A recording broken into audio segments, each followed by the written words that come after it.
Everybody, welcome to Matt Connarton Unleashed, the television edition, our last live show of Unleashed for 2014 as we cruise into the holiday season. Well, we're already in the holiday season as we cruise through the holidays themselves, after which the season is named. So doing the show live on Monday this week because of the holiday week.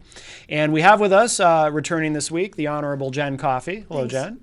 Thanks. It's nice to be back. We'll talk to you a little bit in a minute about kind of fill people in on what it is that you do. And, you know, we were kind of talking earlier. I take it for granted sometimes that because you've been on Rock, Paper, Hand Grenade several times, I assume people know you, but not everyone watches both shows. In fact, I speculate that there's probably some people who do watch Rock, Paper, Hand Grenades who actually hate this show. So it could go either way. And perhaps and vice I'm versa, kind of that so. way too. I'm either a love-hate kind of a person. They either love what I do or they hate what I do. There really isn't much of a middle ground. So we'll learn a little bit about you, and then we'll talk about some issues, kind of talk about some of the things that were important in the world of politics this year. We'll get into all that. First, a couple quick things. The radio edition of Matt Connarton Unleashed, which has been on a hiatus during the holidays, will be returning. That will be January 6th, Tuesday, January 6th at 9 p.m. live on DKRN.FM.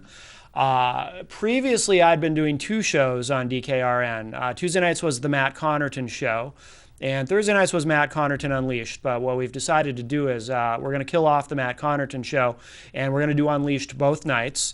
It will be a new live episode each night, so it's not like we're going to do it Tuesday and then just replay it on Thursday. So there'll be, 3 days of Unleashed every week. So Tuesday night at 9 on DKRN will be the radio edition, and then of course Wednesday will be the television edition, and then another new radio edition Thursday night at 9 p.m. Eastern on DKRN.FM. So that will be starting the first full week of January. The other thing too is we're launching January 1st, the IPM Nation live stream 24/7. Talk radio. We'll have some music mixed in as well, and some other cool things. A lot of the programming that we carry currently on the IPM Nation website that you can get, some of it you can stream live, some of it's available on demand. A lot of that will be included in the live stream, as well as a lot of new stuff as well. So very excited about that. So it'll be, and everything that's there currently will continue to be available, and all the on-demand content will still be there. But we'll also have a single live stream 24/7.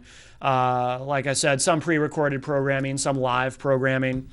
It's going to be really, really cool. We're sponsored by Uptown Auto. The Honorable John Heichel, who is a friend of the show, and someone who I also am proud to call, I think Jen and I both are proud to call a good friend as well. Uptown Auto in, I guess technically it's Goffstown. Yeah. Sometimes we call it Pinardville. But John has agreed to be our sponsor, the official sponsor of IPM Nation. So we'll be broadcasting from the Uptown Auto studios, and that will be very exciting. And there's going to be a lot of cool stuff. I'm not going to say much more than that at this point, because it's something that's going to grow very rapidly as it progresses, but really excited about that as well. So we'll have that streaming 24/7 as well as DKRN.FM, and there's going to be a lot of cool stuff happening in 2015. And you may have noticed we have some shrubbery. It's kind of, you can't really see it that well from this angle, but there we go. Thanks, John. We do have now we were talking off air. I saw this and thought Christmas tree, but Jen, you say Hanukkah bush. It's a Hanukkah bush. It's short. Trees are big. It's a bush. It's a Hanukkah bush, which is fitting. It's Hanukkah season, so happy Hanukkah. But what about the little, you see those little trees people put on their desk or whatever? I mean, well, I guess it depends on why they're putting it there as to what it symbolizes for them. Maybe for them, well, because you kind of made it. For one group, it might be Christmas. For another group, it might be Hanukkah. For another group, it might be just pretty greenery on their desk. Because you kind of made it sound like it's all about the size of the thing. No. So if it's a little one, it's Hanukkah. If it's a big one, it's Christmas. Well, I mean. And again, with apologies to our Jehovah's Witnesses friends. Well, of course, but it's kind of short. So yeah, I would say it's more bush-like than tree-like. But it's got the ornaments and stuff. It's got reindeer. They're deer. Right. Were you saying that Jewish people don't like deer? Of course they do. I would never say such a thing. Well, so they like deer and stars and I may have hearts. implied it. There's deers and stars and hearts. I think that's fitting. I think it's appropriate. All right. So it's inclusive. It's whatever you want it to be. I'm Whatever gonna you call see. it. I'm gonna call it the studios being all inclusive. You've got Christmas and maybe a little homage there for Hanukkah. So hey, we're celebrating both. So it's like art. It's like you look at it and it's whatever it means to you. Yeah. However, why not? however it Why speaks to not? you. Why not? Not literally, because it doesn't talk. What if it were a talking tree? My grandmother had one of those. Yeah. It talked. Yeah. You had little batteries in it. Sing Right. Christmas carols to you. Right. It's kind of spooky. Tree with a mouth, just kind of talking at you. But So what if this tree was very short, right? But it had like a button you push and it sang Christmas carols. That would hardly be a Hanukkah bush No, if it sings it would Christmas, be- it unless it would- was just very confused and conflicted. I'll go back to it depends on what you got and why it's there and what it means to you. All right. I think that's fair. I'll give it that. All right. All right, let's talk about you. Oh, where to begin? Who is Jen Coffey? A troublemaker, a big mouth. I've been called a lot of things, gun nut, knife nut. But realistically, I do a lot of volunteer work. I've done it for almost 10 years. Currently, I serve as the Second Amendment Sisters National Spokeswoman as well as a member of the Board of Directors and Director of Legislative Affairs. So my job is more around spreading our message and working with other groups nationally, as well as watching national issues and responding to those as need be, which unfortunately we've had an awful lot of attacks on Second Amendment issues throughout this year, both at the federal and state levels across the country. So it's been something you really have to stay on top of. It's never fixed 100%. There's always somebody out there that doesn't see you as a law-abiding citizen who knows how to handle themselves. They think that you're part of some, I don't know, unruly crowd. I think Dr. Susanna Huff once said that you can really judge a politician by their belief systems on the Second Amendment. If they see you as a trusting, caring individual who lives in our country, they're not really going to be against you defending yourself. Right. But if they don't see that, then they see you as part of this member of this unruly crowd that may, what we often hear, create the Wild West everywhere, and so we can't trust you, so therefore we must pass laws to protect you from yourself, to control what you're doing, to dictate how you're going to live your life, and whether or not a criminal's life is more valuable than ours as individuals. And our motto is that the right to self-defense is a natural right. We have a right. You're born with the right to live. Right. Nobody has the right to take your life from you. Yeah. And it's interesting to hear it put that way, because I always say it seems counterintuitive to say this, but you can almost take the constitutional argument out of it, because we talk a lot about the Second Amendment. But even if you took that away, even if there was no Second Amendment, you still have, just as a human being on planet Earth, you have a right to self-defense. Right. Exactly. Yeah. Exactly. And it really isn't. And the thing about that is, when you bring in the Bill of Rights and you look at all of the amendments that are in there, this is supposed to be the guidebook of what the government can't do. They can't shut down free speech, but they have. They can't take away your Second Amendment rights, but they have. All these things are not supposed to do, and they're doing, that are supposed to be based on natural right. I have a right when I am born, not only to protect myself, but to speak my mind.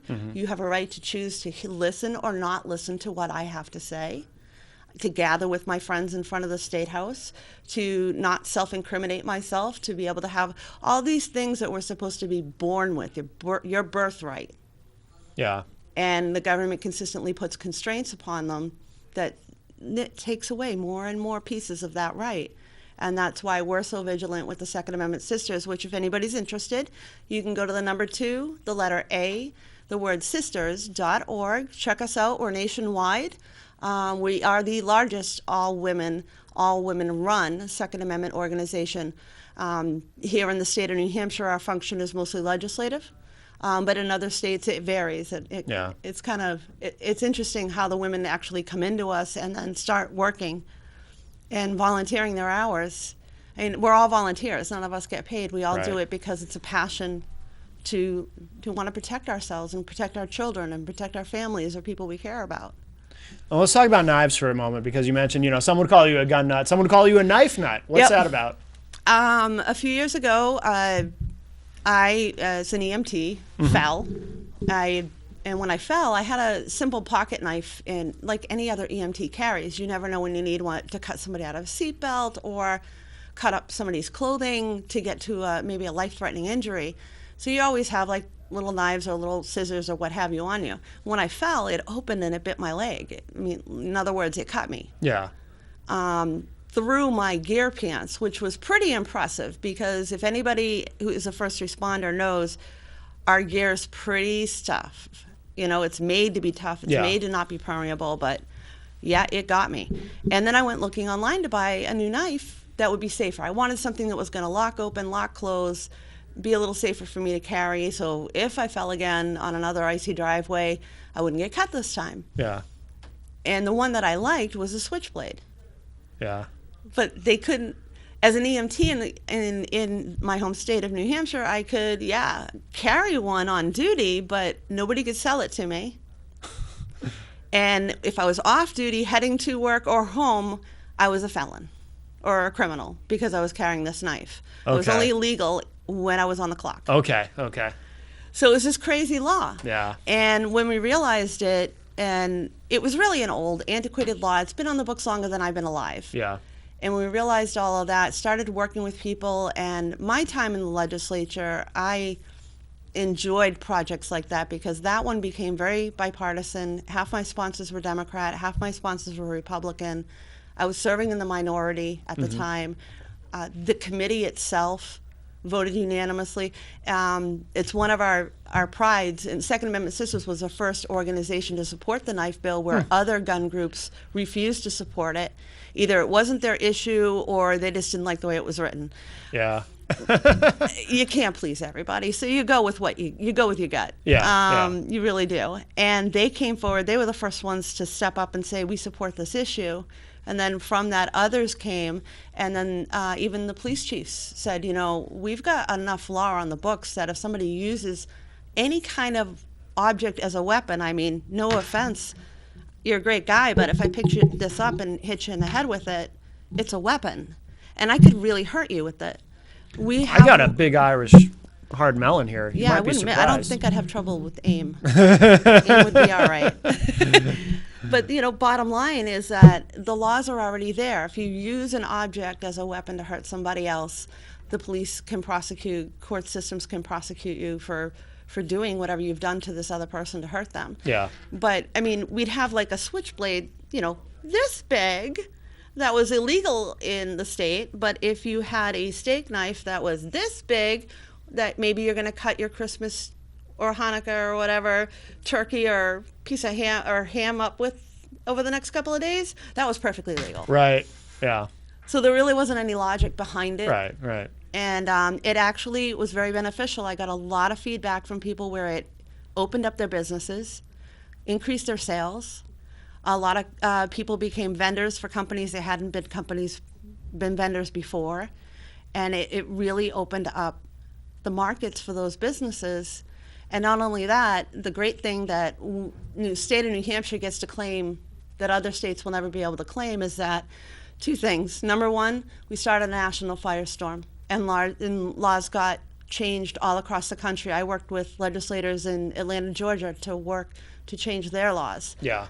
And the other thing is that it was just phenomenal that it took on such an overwhelming amount of attention and putting equality back into law. Mm-hmm. I mean, we all have ever heard of the Highland Games every year. Yeah. Great, awesome Scottish gathering, and they have dancing and sword dancing, and a lot of them that are walking around in costume are walking around with a Scottish dirk in their stocking.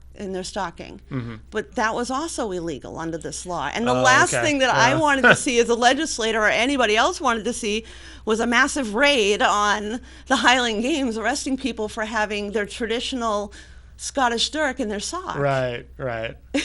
Yeah. Oh, wow. Okay. So it was a lot. The other thing, though, that I think is really neat is not only did we do this once, but we did it twice. And to my knowledge, no other state can claim this throughout history. It was the first time in history that pro-Second Amendment legislation passed through both bodies of the Senate and the House, as well as being signed by the governor into law, both bills, the one that made knives legal and the one that created state preemption, on unanimous consent from all bodies. Yeah. There was not one dissenting vote. That's great. For That's both great. bills. So as far as we can tell from our research, it's the only time that a pro-Second Amendment has gotten through that way. Yeah. And then we did it a second time just for, Right. luck, out of luck, really. Right. But it goes to show you that with bipartisanship and working together, when you get down to common sense, it can rule out the day sometimes. It's just getting that message out there. Well, I would say, common sense and logic should trump everything, including partisanship. So it makes sense that, it doesn't always work that way, obviously, but in this case it did. In this case, it did. Yeah. In this case, it did. I mean, if we look back on this past year, there's a lot of times that we can point to and say, there's no common sense here. Right. We should clarify something, too, because as people watching who are going to think, well, she keeps saying Second Amendment and talking about knives. Yeah. Because I'm sure a lot of people, it doesn't occur to them that, the right to bear arms, that doesn't necessarily mean a gun. Right. A lot of people have that misconception. And in fact, in the Supreme Court decision that was issued with D.C. versus Heller, they actually cited a book that was about the swords and knives of the Revolutionary War in the decision. And it was basically showing that arms, the word arms, does not limit to a firearm. Yeah. It's anything that you're using for self-defense. So again, if I go back to this scenario of the microphone, if I was in danger, then this becomes a protective tool for me, maybe, if this is what I have available to me. Right, right. So it was basically, yes, they mentioned knives, but they were also clarifying that arms are anything that you use to protect yourself. Right. And, I mean, quite frankly, the Second Amendment is also to protect us against a tyrannical government. And a lot of people lose sight of that as well. They think it's about hunting. It's not about hunting. It's not necessarily about shooting sports. Right. I mean, for some women that I've worked with, it's about the ability to be able to leave their door after being a victim and feel safe going out on their own, have the ability and the skill to protect themselves, that they no longer need somebody to go with them. Yeah. I've seen that happen, and the empowerment that creates for someone who's been a victim is amazing to watch. Oh, I bet. Yeah. It is. Yeah. It really is. Yeah. Very cool. Well, why don't we get to some, we kind of made a list of stuff because I had said, because it's our last show of 2014, it'd be kind of interesting, we don't have any kind of official countdown or anything like that, but it'd just be kind of interesting to look back at the year politically, look at some of the things that happened. And, I would say it's been an eventful year politically, but really you could say that about any year. That's one of the fun things about being true. That's one of the fun things about being a political junkie is that it's never ever dull.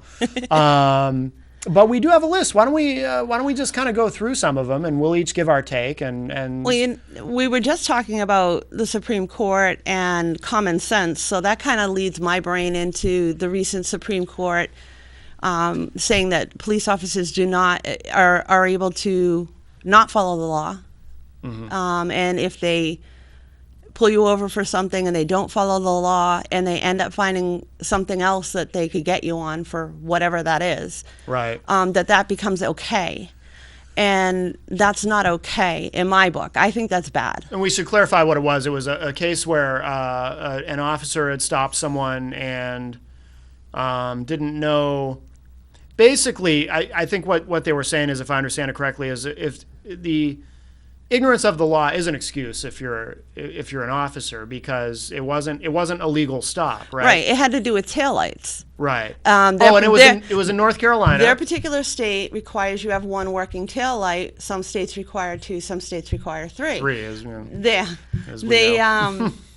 They pulled the guy over for having a taillight out, but he still had other working taillights. So the stop itself wasn't a legal stop. Right. He wasn't committing any crime, right. The underlying reason why he was pulled over. But while he had him pulled over, he searched the guy's car, found some contraband, and then arrested him. Mm-hmm.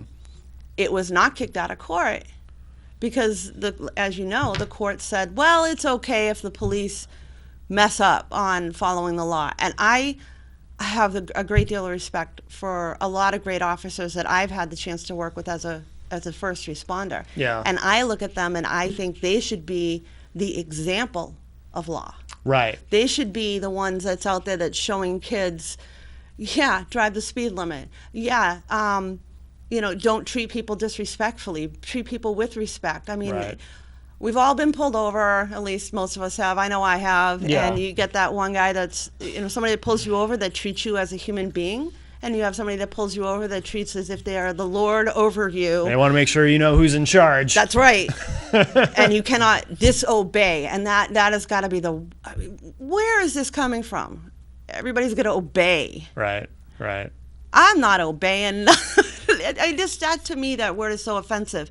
They're human beings working with other human beings. What happened to common sense? Yeah, and our tax dollars pay their salaries and all that. Yeah, but I hate to say that because, you say that to somebody and it's like somehow you get to have a say in. Well, sure. I mean, more of an extreme. I don't like to look at a police officer and say, "I pay your salary." Right. No, you can misuse that certainly, but at the same time, but you don't want to be disrespected by a cop either because you do pay their salary. Right. And you know what? Ayn Rand talked about productive work. And when she talked about productive work, she's a great writer, if anybody hasn't looked her up. And when Ayn Rand wrote about it, what she talked about was it didn't matter what your job was, whether it was a big deal job or a little deal job. What mattered was your work ethic.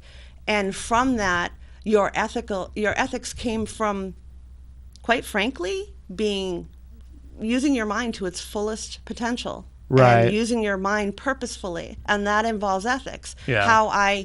Or morality, how I treat you is based on how much I'm thinking in my mind. You've been behind that person that's having a tough time in line, and you can get really mad at them, or you can understand that it's obvious they're having a tough time. Right. And use common sense in your own brain to either A, help them, or B, be patient. Right. You don't have to yell, scream, be demanding. Right. Yeah. Yeah, I haven't actually strangled anyone yet at the self-checkout. Well, that's a good thing. Yeah. Yeah, but talk about strangling, then, that's a bad thing. Yeah, well, that's true. Unless you're a police officer. Yes, then you right. can. That's right, yes. Apparently. Yes. Which I find upsetting. In that, the gentleman, whether he was the worst bad guy in the world or... I'm talking, of course, about Eric Garner in New York City, who was choked to death by a cop in a chokehold. Exactly. And illegal. Well, they're not even They're not allowed to do that. to choke people. Right. That's not in police fire standards and trainings. There's nowhere in there is there, yes, you may choke a person. Yeah. Nowhere in my training did I ever have as an EMT that if somebody's attacking me that I can choke them. Yeah. I can put myself into safety. I can call for help. We, if worst case scenario, use restraints, but we're not going to try and kill the individual. In this case, a person died. Yeah. They had no weapons, no nothing. I just can't see how that's a justifiable anything. Right. And speaking of the EMTs, when they showed up, they just stood there. It's not just the cop who really misbehaved in that scenario, but then when help came, instead of trying to revive the guy, they just stood there. Very strange. I honestly don't know what was going on there. Was there a time lag that maybe it was obvious that the person was gone, so there was nothing to... Because when you arrive on scene, if it's very obvious that this person is gone, yeah, and you're not going to be able to revive them, then that's what it is. Sure. If they're still warm or there's reason to believe they've only been down for a short period of time, then the potential is there to save their lives. Yeah. And even then we try, but if you're working on somebody for 20, 30 minutes in their home and they're not coming around, it's unfortunately a battle. We don't get to win them all. Right, right. So in that instance, yeah. Because if you watch the video, it looks like they arrive and then they're not even... I don't know if maybe the cops told them don't help him. I don't know. I wasn't there. It's hard to say. Right, I can't imagine. I mean, I've never been on scene that I didn't go immediately to the patient. The only instances in which I have ever found myself in that situation has been one where there was the potential that the home we were going to was dangerous. Right. In which case I've gotten calls from police officers while I was en route saying, hey, Jen, don't go in there yet. Yeah. Let me get her ahead of you. Make sure the scene's safe before you go in. Yeah. Because I volunteered for a small town. I have an advanced EMT, so it was... I kind of, a lot of times I'd have the equipment in my car and just go straight to the scene and not go for Sure. the ambulance. Sure. But lucky enough that at the time I lived in a town that our police officers looked out for us, and Yeah. they would tell us, don't go there. But other than that, no, you go straight to the patient and see what you can do. Right, you're right, checking for yeah. a pulse, checking for breathing. Those are basics. Yeah. So I can't explain that one. Yeah. I can't explain that one. What else do we have on the list? Well, definitely, I'd say we're all hearing about this is a Sony issue with the movie The Interview. Yep. Well, I think it's great to be reminded once again that the terrorists have already won, because I think sometimes as Americans we forget that. Oh, absolutely, because and we need reminders. So, Yes. So the reminder is that another country can dictate to the United States what movies we watch. Perhaps TV is next. Perhaps radio is next. Who knows? Yeah. Because they can say, hey, that offends me, so I'm not going to watch it. Right, right. Personally, if I see something on television that offends me, I change the channel. Yeah. Or I turn it off. So political correctness is out of control when it actually extends beyond our own borders.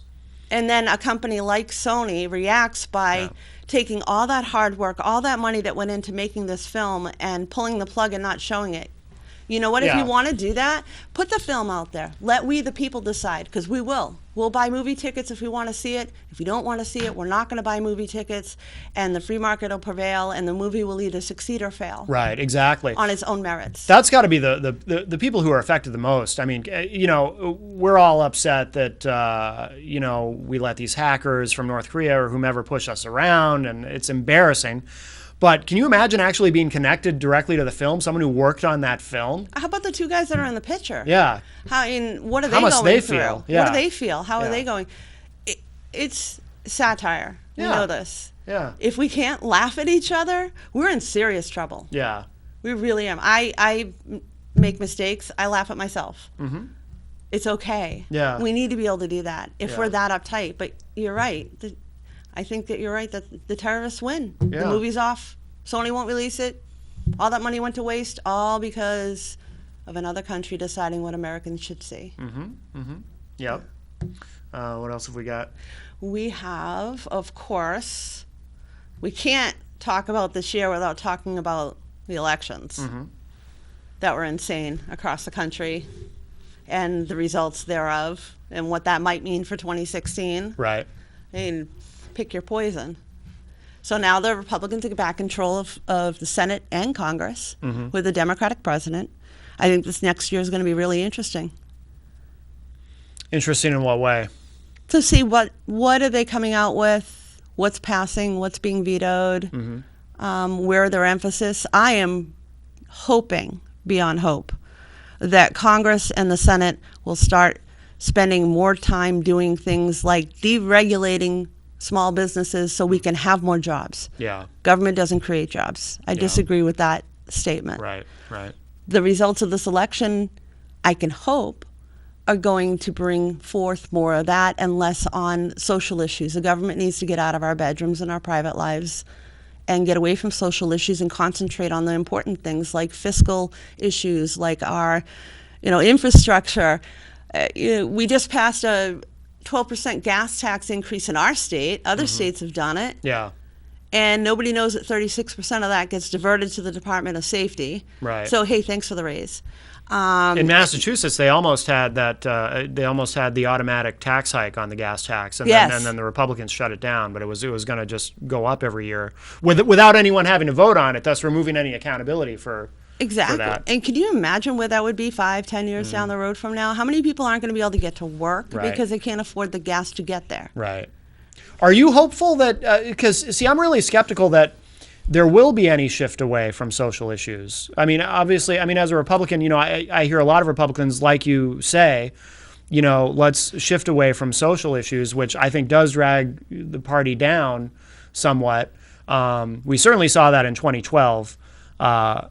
Not so much with the midterms. And obviously the party was very successful in the midterms, but I feel like it's a very difficult idea for a lot of these establishment conservative Republicans to really wrap their minds around. I mean, people like Rand Paul, who's more of a libertarian style Republican, he says that kind of thing. But I don't think Mitch McConnell, for example, is ever going to say we need to get away from social issues. I think it's just kind of in their DNA. I'm going to disagree. I'm going to absolutely disagree. I don't think it matters whether you're a Republican or a Democrat in Washington, D.C. That just seems to be what they do. Right. And the thing is, and I know we've had discussions about this before, is that the approval rating for what they do for the average America is like so low. It's last time I heard, I think it was like 15% of Americans thought that Congress and the Senate were doing a good job, and the rest of them said no. Yeah. You see these memes online now, like Congress less popular than cockroaches, and yet we keep sending the same people back. Right. Right. So we're never going to see a change in the direction that people like me talk about, and there are Democrats that talk about it, right. Republicans, independents, libertarians. A lot of people talk about, let's get back to basics where we're supposed to be. Yeah. I mean, think about it this way.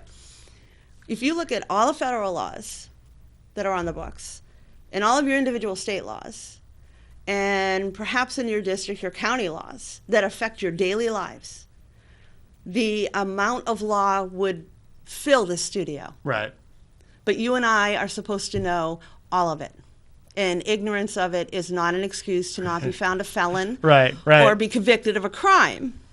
Yeah. So why don't they start actually going back to making laws that regular Americans can read it, understand it, comprehend it, and okay, cool. Right. Let's get rid of all of this overburdensome, overregulating. Start repealing stuff, yeah. Yeah, wouldn't it be great to see Congress and the Senate do a whole year of repeal? Right.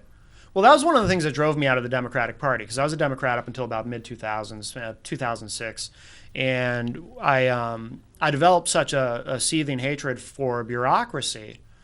And I always say, you know, the only time a liberal is upset with bureaucracy is when they have to stand in line at the DMV. Other than that, they really don't have any problem with it, you know, unless maybe they open a business and then they realize. I don't know. It's kind of a blanket statement. I mean, I've worked with some that, you know. I'm not saying they like it, but I don't think it's something they actively think about in terms of what the problems are with it. You know what I mean? I don't think maybe at the federal level, I would agree with you. Yeah. There's a lot of that at the federal level. At the state levels, I think that people, I'd like to think that people hear more from the constituency and are more sensitive or more in tune to that. You know, we know that the North Country's hurting with the degradation of farms and the plant closures for paper. And across the country, other states are passing these laws to create hemp bills. Mm-hmm. So things that you go to Walmart, you can buy hemp lotion, shampoo, conditioner, there's progress. all kinds of clothing, paper. There's all these things that you can make from a product that's totally rejuvenating, easy to do. We're not going to be cutting down trees, and a lot of people don't like to see clear cutting and cutting of the trees. Hey, why don't we do this? And maybe it revitalizes areas like our North Country or in other parts of the world where farmers have hurt to bring this industry in. We're importing all of these products, but we make it illegal to make that product here through bureaucracy. Right. Right. And that to me is just stupidity. Why are we giving every other country the ability to make a product that we could very well be making right here, putting people to work, helping farmers save their land? Right.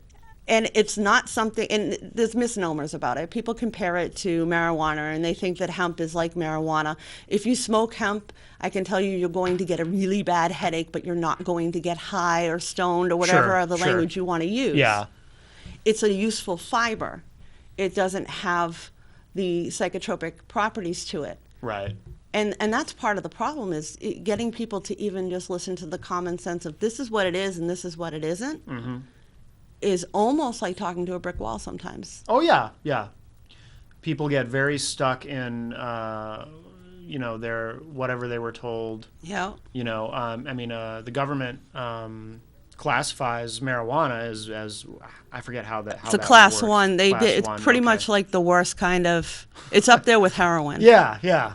It's up there with heroin, which I've treated heroin users, and I've seen people almost die. Mm-hmm. And if it wasn't for our intervention, they would have died. Yeah. It's not the same thing. In 19 years, I can't possibly tell you how many patients I treated for drug overdoses, being whether it was heroin, whether it was a prescription drug or an over-the-counter drug. Mm-hmm.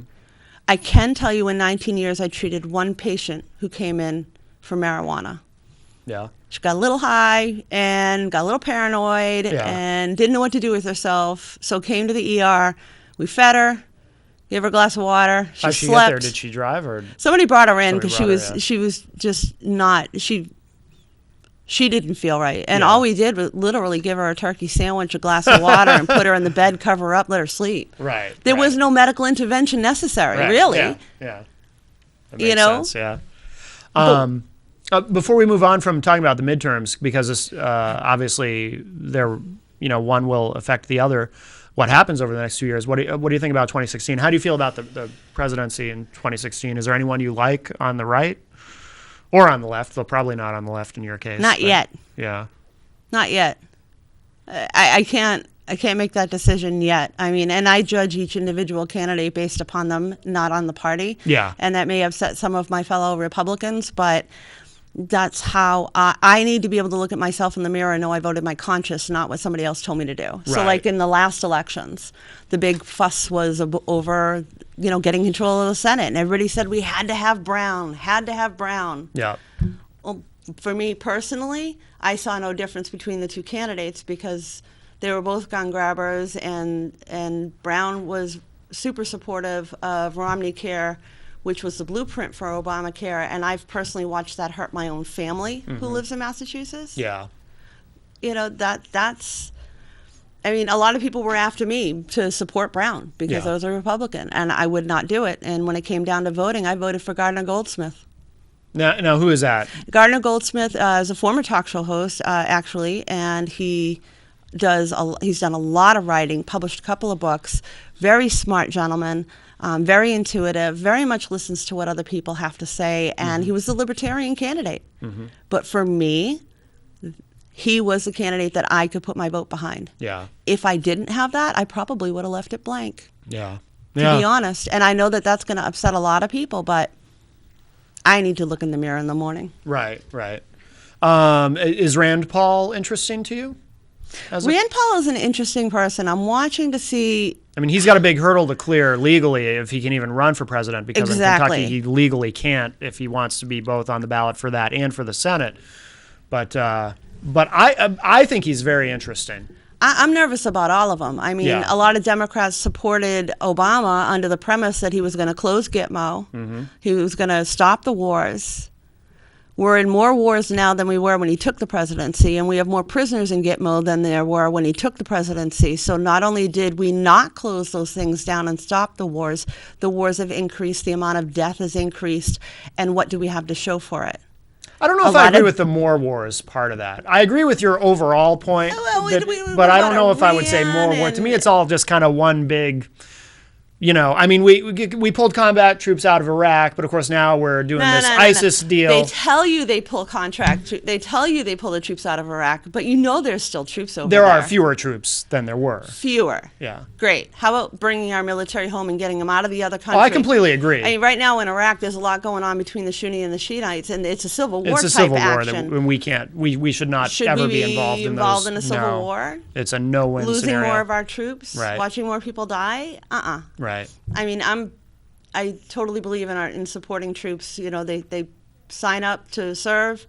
I got some great family history in regards to the military, and I'm very proud of what my family has done in the military. Yeah. But bring them home. Yeah. These guys. I mean, I know of a gentleman that lives fairly close that did 4 tours in Afghanistan. Yeah. It was never heard of doing that many tours in a war zone, and what the effect that it can have on somebody is awful. Right. The increased risk to death goes up Of every course. time they go over there. Yeah. I mean, can we stop sending them there, bring them home, maybe how about if we let the world work out its own problems for a change and instead of trying to police it all the time. Right. As if we have the perfect answer for everything. Right.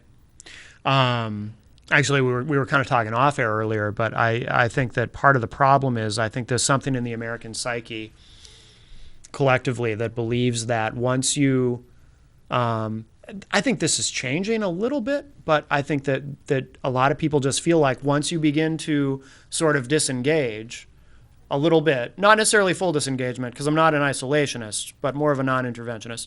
Once you begin to disengage, it's almost like admitting defeat, you know? It's not, and I'm not an isolationist either, and neither Yeah. was Ron Paul, even though he was demonized for saying, hey, we've had troops in Korea since the Korean War. Right. We've had troops in Vietnam since the Vietnam War. We've got troops in Germany, troops in Russia. We've got hundreds of bases around the country. Yeah. Somebody please explain to me why that's okay, but at the same time, we shut a base down in New Jersey that cost all those people their jobs and all the surrounding businesses that were making money Right. from the base being there, all lost their jobs. But we still got bases over there in Germany. We're doing great for their economy. Right. Although, to play devil's advocate a little bit, one might say, for example, if you look at Putin, if we start pulling out bases in NATO countries, does that embolden him more so beyond what he's already done with Ukraine? I don't know. I think with hundreds of them, couldn't we at least cut it in half? You would think, yeah. In the very least? You keep some kind of a presence there. Because it's funny, this But particular why? thing... Why keep a presence there? What would happen? Let me ask you this. Let me play devil's advocate.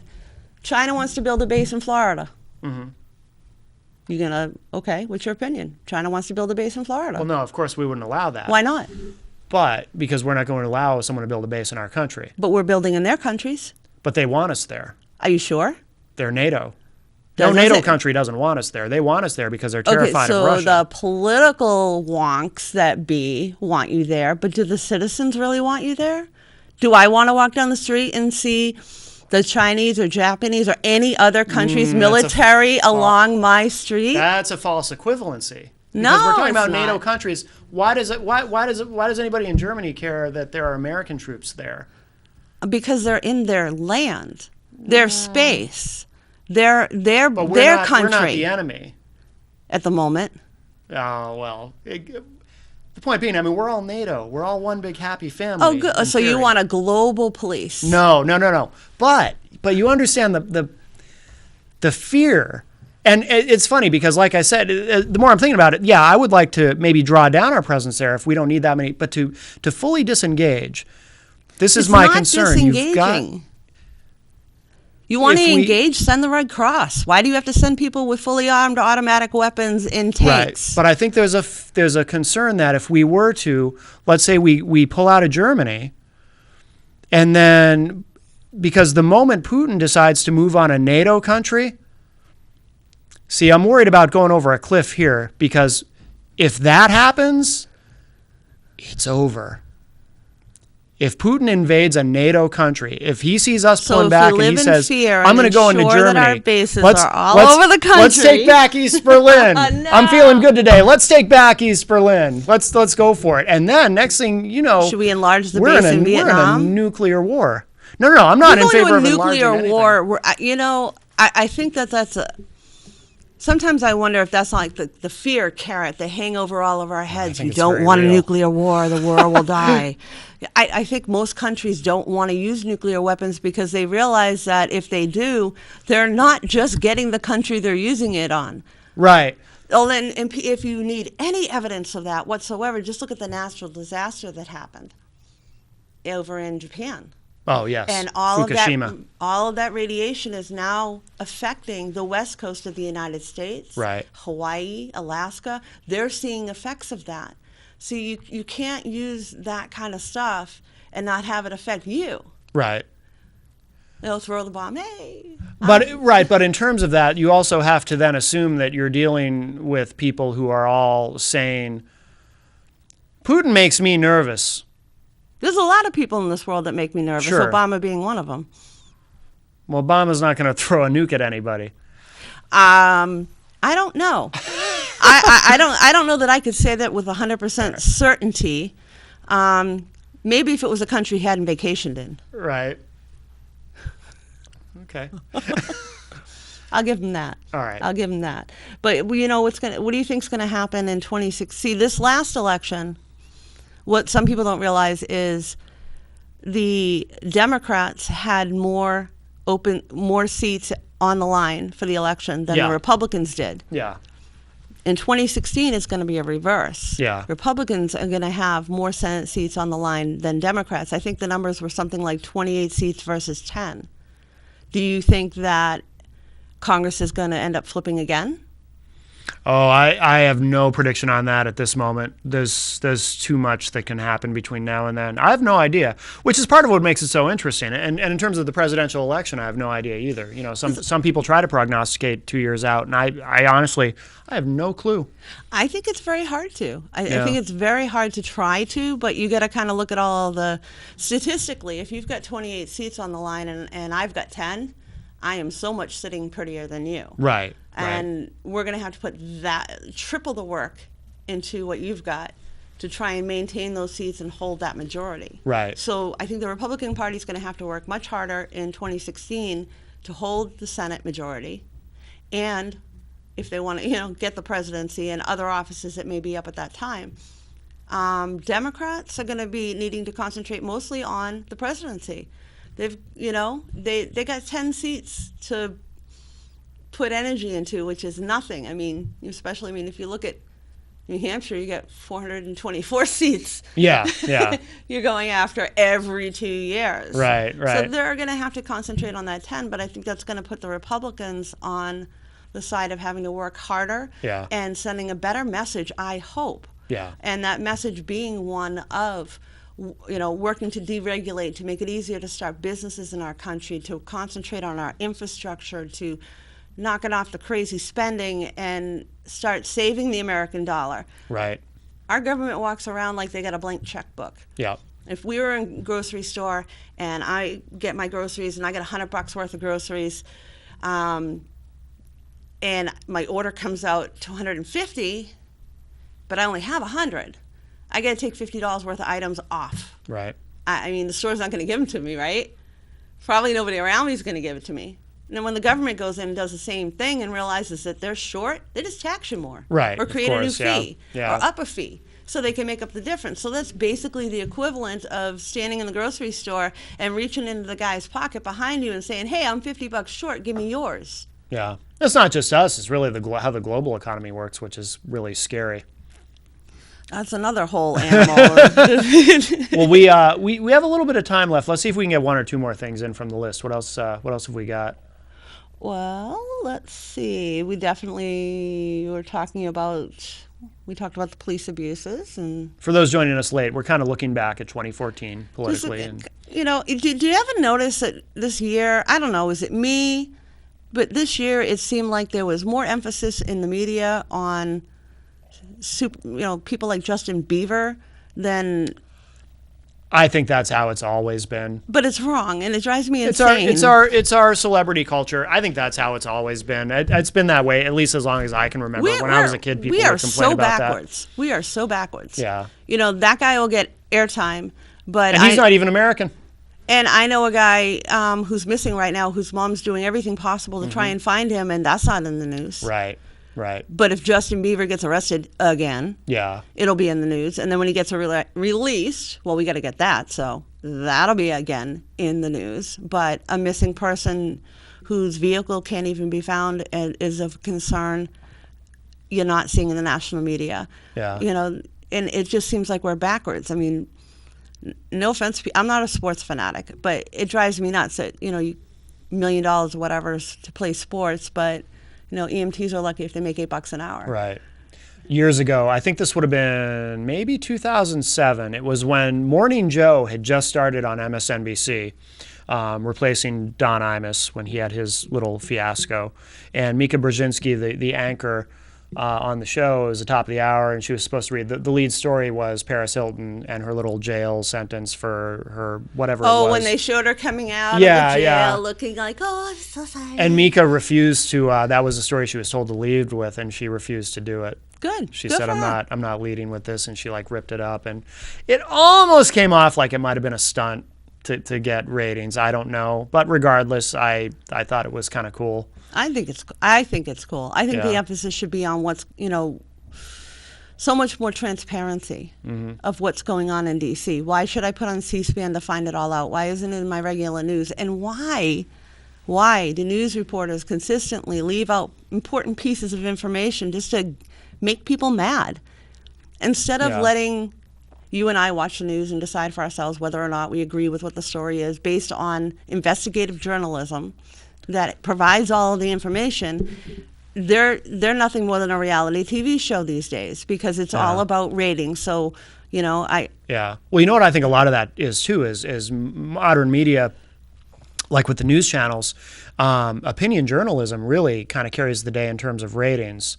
Although CNN, who really doesn't do that, it's really hard news. They usually get a big bounce if there's something going, if there's a big international story. There's a difference between like right now we're having a political discussion that's based on our personal opinions. Right. I mean, with the exception of the Second Amendment stuff I talked about, all of that is in regards to the Second Amendment sisters. Right. Everything else that I talk about is just my personal opinion, Oh, from yeah. my own experiences. Yeah, and this isn't a news show. This Right, is a political analysis and kind of exactly. thing, and we're open about that. I don't Right. pretend and to be objective. So and- why does CNN, Fox, ABC, NBC, CBS, all of them, pick one? They're all guilty of it. I think it's because, like you mentioned, ratings. I Mm-hmm. think that there is probably an understanding with big media, I call it corporate media, that if you can, because any kind of, I think they think of it as entertainment. It's a form of entertainment, or infotainment. That's a term we used to hear occasionally. And I think there's probably a mindset that says, well, we have to appeal to, if we find a demographic that is particularly responsive to what we're doing, we have to appeal more to that demographic. So if we have a liberal demographic who's really into our news, whether or not we're trying to be liberal. But does that justify leaving out important information? Oh, absolutely not. Oh, I'm not justifying any of it. I'm just saying I think this is what happens. Well, I mean, really great example is the war on women. We've all been hearing that. Republicans have a war on women. They're trying to keep women at bay and all this across the country. And the whole thing really boils down to healthy people who want to be able to have relations and not have to worry about getting pregnant, be them male or female, to have their employer pay for that. And that gets lost in translation. And I've yet to hear one news reporter who had enough tenacity to tell the truth on the bill that it includes vasectomies. Mm-hmm. These bills include vasectomies. How do you have a war on women when it includes a male procedure that is solely done to stop pregnancy? Yeah, no, it's an interesting point. It's not because you're sick. It's not because you need to, if you have a tumor or something and need to have surgery, these kind of bills don't stop that. You still get the medical care. Right. It's about personal choice and who's paying for your personal choice, but again, left out. It's war on women. The government, the terrible Republicans are trying to hurt women and by not letting them have free birth control pills so they can have relations with anybody they want to and not worry about getting pregnant. Here's my read on it, though, the whole war on women thing. We're almost out of time, but I think that, no, you made an interesting point about how the media reports about it. But I also think, too, I think the Republican Party itself, and certainly some Republicans acknowledge this as well, that there's definitely a messaging problem.